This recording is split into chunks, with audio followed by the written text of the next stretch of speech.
Baik, Assalamualaikum warahmatullahi wabarakatuh. Di sini saya akan menjelaskan tentang multimedia pembelajaran interaktif. Yang pertama itu ada pendahuluan. Multimedia saat ini telah banyak digunakan dalam dunia pendidikan bila dibandingkan dengan media-media lainnya. Tentu saja multimedia menawarkan berbagai kelebihan.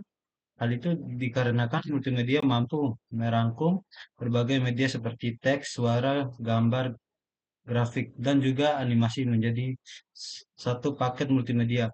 Selain itu, multimedia juga mampu diolah menjadi media yang interaktif terhadap penggunanya. Yang kedua itu pengertian multimedia pembelajaran interaktif. Pengertian dari multimedia sudah dibahas sebelumnya di kegiatan pembelajaran satu, yaitu perpaduan antara berbagai media untuk membawa, menyajikan, dan mempresentasikan informasi dalam bentuk teks, grafik, animasi, audio, video secara kreatif dan juga inovatif yang memungkinkan terjadinya hubungan antara penyaji dengan penerima. Manfaat informasi sedangkan interaktif adalah komunikasi dua arah atau lebih dari komponen-komponen komunikasi. Di situ yang ketiga itu level interaktivitas. Level interaktivitas dalam multimedia pembelajaran interaktif dimaksud untuk menunjukkan tingkat keaktifan interaksi pengguna dengan program yang disediakan. Cara mengidentifikasi interaktivitas MPEI dapat dilihat dengan cara pertama itu navigasi video atau audio. Pengguna dapat berinteraksi melalui tombol yang tersedia di video untuk memainkan dan juga mematikan video atau audio yang ada. Dengan tombol navigasi video atau audio ini, pengguna dapat mengatur sendiri jalannya video atau audio yang diinginkan sesuai kebutuhan. Yang kedua itu navigasi halaman. Seperti halnya membuat halaman buku, navigasi halaman ini merupakan seperangkat tombol yang berfungsi untuk mengeksplor setiap malam dalam mimpi sesuai kebutuhan pengguna untuk berpindah dari satu halaman ke halaman berikutnya atau juga ke halaman selanjutnya. Yang ketiga, kontrol menu atau link.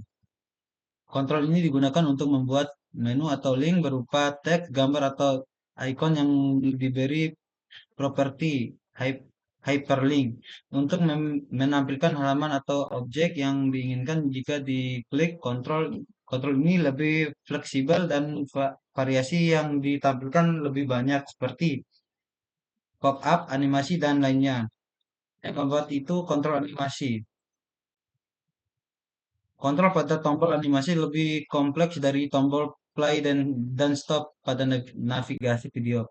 Fungsi dari tombol ini dapat dibuat sesuai kebutuhan jenis animasi yang akan diatur karena terdapat perangkat tombol yang berfungsi untuk menjalankan berhenti langkah maju dan juga langkah mundur. Yang kelima itu hypermap. Hypermap merujuk pada sekumpulan hyperlink, yaitu berupa area yang membentuk suatu area yang lebih besar. Apabila hyperlink tersebut diklik atau dilintasi pointer mouse, maka akan ditampilkan secara pop-up deskripsi area tertentu. Penerapannya banyak digunakan dalam MPI karena dianggap lebih efisien dalam menyajikan informasi. Yang keenam itu respon feedback. Respon feedback ini merupakan mekanisme aksi reaksi dari suatu program interaktif. Pengguna memberi respon dari pemerintah program, begitu juga selanjutnya.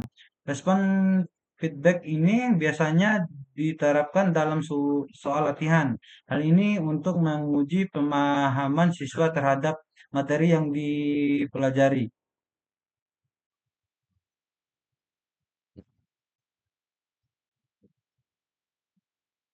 Terus yang B, meningkatkan motivasi dalam multimedia pembelajaran. Nah, multimedia pembelajaran interaktif dikembangkan dengan tujuan agar pengguna dapat belajar secara mandiri untuk itu perlu dipikirkan bagaimana cara untuk meningkatkan motivasi belajar saat mempelajari MPI.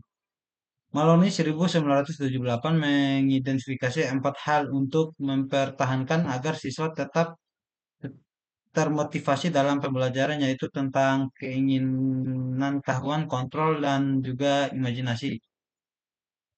Nomor satu itu tantangan. Pengguna atau dalam hal ini siswa diberi tantangan di antaranya. Satu, menyesuaikan tantangan dengan tingkat pengguna. Dua, materi yang diberikan tidak terlalu mudah dan juga tidak terlalu susah. Atau dalam hal ini ada dalam posisi di tengah-tengah. Tiga, tujuan dari tantangan diberikan di awal pembelajaran. Empat, tingkat kesulitan ditambah sering dengan tingkat kemampuan yang meningkat.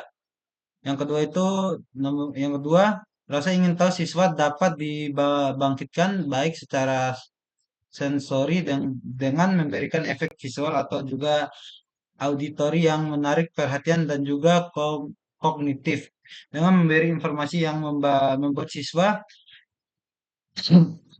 merasa penasaran sehingga merangsang mereka untuk berpikir bagaimana cara menyelesaikannya. Yang ketiga, kontrol. Dalam MPI perlu adanya kontrol yang bervariasi untuk mendorong aktivitas dan interaktivitas. Misalnya mengatur tingkat kesulitan, dapat memilih materi yang diinginkan, dan juga mengatur waktu hingga kecepatan. Baik, sekian dari saya. Wassalamualaikum warahmatullahi wabarakatuh.